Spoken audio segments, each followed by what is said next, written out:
Good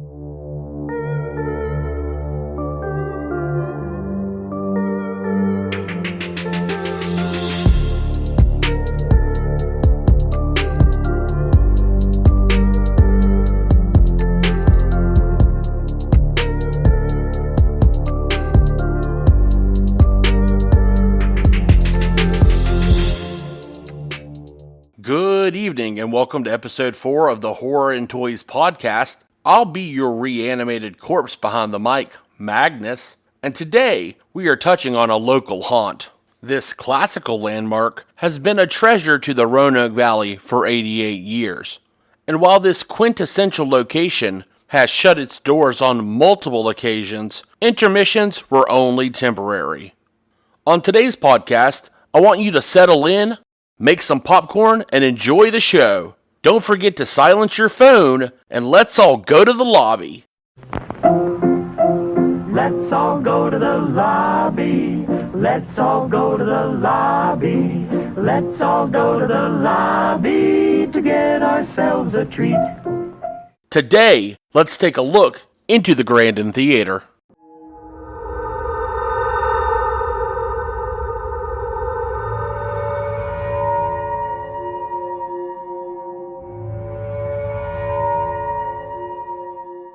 Before we get started today with a look into the supernatural, let's do a tale of the tape of the Grandin Theater. Established in 1932 and designed by John Zink, the theater operated for 40 years before being taken over by the Mill Mountain Theater Company in 1976. In 1983, Jack Andrews purchased the theater and ran classic movies and promoted live musical shows, including B.B. King. You cannot mention the Grandin Village without mentioning the Grandin Theater or the Village Grill. Okay, getting back on topic, buffalo chips. Anyways, the Grandin Theater is so iconic to the Star City, it has been referred to as, quote, one of the jewels in the arts and cultural crown of the Roanoke Valley.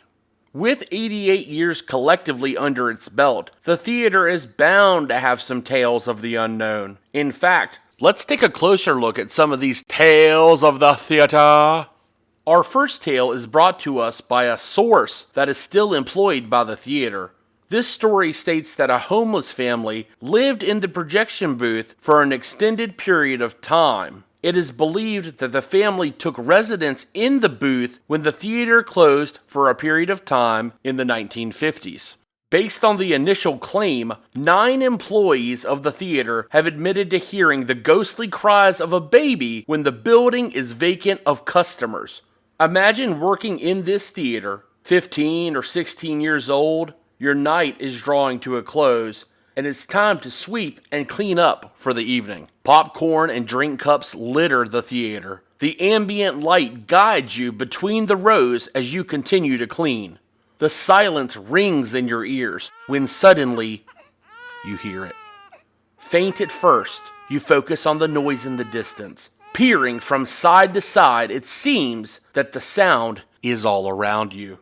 As your pulse begins to rise, you raise your arm to check the time. 10 minutes till midnight. Is that a baby? The cry continues to ring through the theater. Your blood runs cold. Supernatural experiences haven't been limited to only staff members. Numerous reports from ongoers have stated that they've seen a face looking down at them from the projection booth.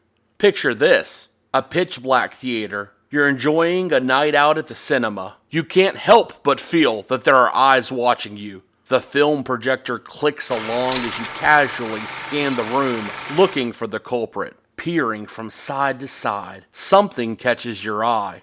Just beyond your shoulder, you turn your neck and lock eyes with a pale face.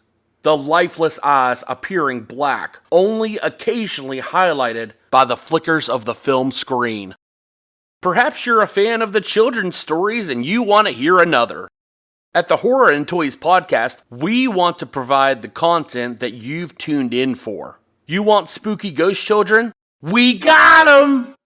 On multiple occasions, previous staff members have went on record to say that they have witnessed a young man roaming around and even walking through the closed doors of the screening room. This same young man has also been spotted in the corner of one of the theaters just beyond the reach of the shadows. So let's review, shall we? In this short period of time, we have encountered a homeless family stowed away in the projection room, the incessant cries of an infant from the aforementioned family, an eerie face that's looking for love in your eyes, and an apparition of a young man who roams the building. How could we possibly top that? Well, how about a party? Break out the champagne and Ouija boards.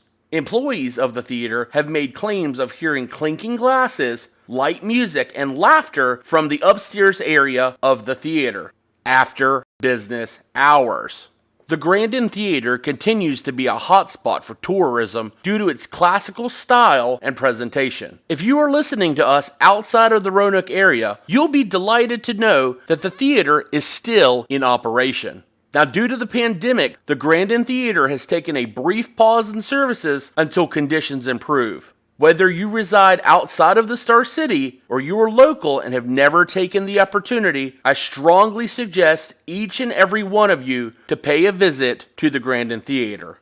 Have you ever had a unique or supernatural experience at the Grandin Theater? Would you like to share your testimonial on this podcast to an audience of 12 to 18 people? Send me over a message. I'll have my people contact your people. As the house lights are brought up and the credits begin to roll, this brings us to the end of episode 4 of the Horror and Toys podcast. As always, I'm the mayor of the mausoleum, Magnus, and don't forget to wipe your feet as you're leaving the graveyard.